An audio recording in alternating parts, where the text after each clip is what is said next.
తాకట్లో ఉన్న మీ బంగారాన్ని విడిపించి ఆ రోజు ఆన్లైన్ రేటుకి కొంటాం. Sharma gold company.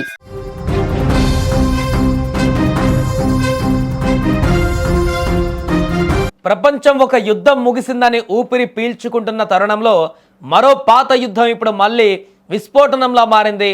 మధ్యప్రాచ్యంలో ఇరాన్ పైన దాడులు, అక్కడ నెలకొన్నటువంటి ఉద్రిక్తతలు ఒక కొలిక్కి వస్తున్నాయన్నటువంటి ఆశలు చిగురిస్తున్నటువంటి వేళ అటు రష్యా ఉక్రెయిన్ మధ్య యుద్ధం మరొకసారి బీభత్సంగా మారింది. మళ్ళీ రష్యా తన ప్రతాపాన్ని చూపించింది. ఉక్రెయిన్ పైన మాస్కో సేనలు మునుపెన్నడూ లేని విధంగా విరుచుకుపడ్డాయి. ఆకాశం నుంచే మరణము డ్రోన్ల రూపంలో వర్షించినట్లుగా ఉంది. శాంతి చర్చల మాట వినిపిస్తున్న క్షేత్రస్థాయిలో మాత్రం క్షిపణుల మోత ఆగడం లేదు. రష్యా ఉక్రెయిన్ పోరు ఇప్పుడు మళ్ళీ పతాక స్థాయికి చేరుకుంది. గడిచిన 24 గంటల్లో రష్యా ఉక్రెయిన్ భూభాగం పైన ఏకంగా 1000 డ్రోన్లను ప్రయోగించి బీభత్సం సృష్టించింది. యుద్ధం మొదలైన ఈ 4 ఏళ్ల కాలంలో ఇంత భారీ స్థాయిలో గగనతల దాడులు జరగడం ఇదే మొదటిసారి కావడం గమనార్హం. పట్టపగలే రష్యా సేనలు ఈ దాడులకు తెగబడ్డాయి. ఉక్రెయిన్ అధ్యక్షుడు జెలెన్స్కీ వెల్లడించినటువంటి వివరాల ప్రకారం దేశంలోని సుమారు 550కి పైగా ప్రాంతాలను మాస్కో లక్ష్యంగా చేసుకుంది. ఉక్రెయిన్ రక్షణ దళాలు సర్వశక్తులు ఒడ్డి 541 డ్రోన్లను కూల్చివేసినప్పటికీ మిగిలినవి లక్ష్యాలను తాకి తీవ్ర నష్టాన్ని కలిగించాయి. కేవలం డ్రోన్లే కాకుండా వ్యూహాత్మక ప్రాంతాలపైన రష్యా క్షిపణులతో కూడా విరుచుకుపడింది. ఇక ఈ దాడుల వెనుక ఉన్న విషాదం గుండెల్ని పిండిస్తోంది. ఇక ఇవానో ఫాంకివ్స్ ప్రాంతంలో ఒక ప్రసూతి ఆసుపత్రి సమీపంలో జరిగిన దాడిలో ఒక ఉక్రెయిన్ సైనికుడు, అతని చిన్నారి కుమార్తె ప్రాణాలు కూడా కోల్పోయారు.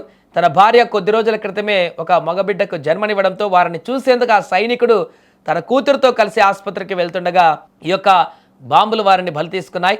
ఈ ఘటన పైన జెలెన్స్కీ తీవ్ర ఆవేదన వ్యక్తం చేశారు. వందల సంఖ్యలో నివాస భవనాలు, ప్రభుత్వ కార్యాలయాలు ధ్వంసమయ్యాయి. రష్యా అధ్యక్షుడు పుతిన్ చర్యలను బట్టి చూస్తే అతనికి యుద్ధాన్నే ముగించేటువంటి ఉద్దేశం ఏమాత్రం లేదని స్పష్టమవుతుందని జెలెన్స్కీ మండిపడ్డారు. ఇక అసలు ఈ రష్యా ఉక్రెయిన్ యుద్ధం ఎందుకు మొదలైందో ఒకసారి పరిశీలిస్తే 2022 ఫిబ్రవరి 24న రష్యా తన పొరుగు దేశమైన ఉక్రెయిన్ పైన పూర్తి స్థాయి దాడికి దిగింది. ఉక్రెయిన్ పశ్చిమ దేశాల సైనిక కూటమి నాటోలో చేరాలని ప్రయత్నించడమే దీనికి ప్రధాన కారణం. తన సరిహద్దులలో నాటో ఉనికిని రష్యా సహించలేకపోయింది. అందుకే ఉక్రెయిన్ను నిరాయుధీకరణ చేయాలనే నెపంతో పుతిన్ ఈ సైనిక చర్యను ప్రారంభించారు. అప్పటి నుంచి యుద్ధం కొనసాగుతూనే ఉంది. మధ్యలో కొన్నిసార్లు దాడుల తీవ్రత తగ్గినట్లు అనిపించినా ఇప్పుడు మళ్ళీ రష్యా తన దాడులను అత్యంత క్రూరంగా మార్చేసింది.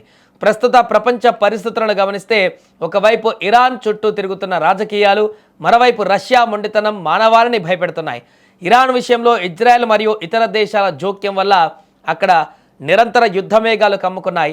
అగ్రరాజ్యాలు ఇరాన్ను నియంత్రించాలని చూస్తున్న సమయంలోనే రష్యా తన పాత పంథాన్ని నెగ్గించుకోవడానికి ఉక్రెయిన్ను నాశనం చేస్తుంది. ఇటు ఇరాన్, అటు ఉక్రెయిన్, ఇటు ఎక్కడ చూసినా కూడా సామాన్య ప్రజలే బలవుతున్నారు. ప్రపంచ దేశాలు రష్యా పైన కఠినాంక్షలు విధించాలని జెలెన్స్కీ పదే పదే కోరుతున్నాడు.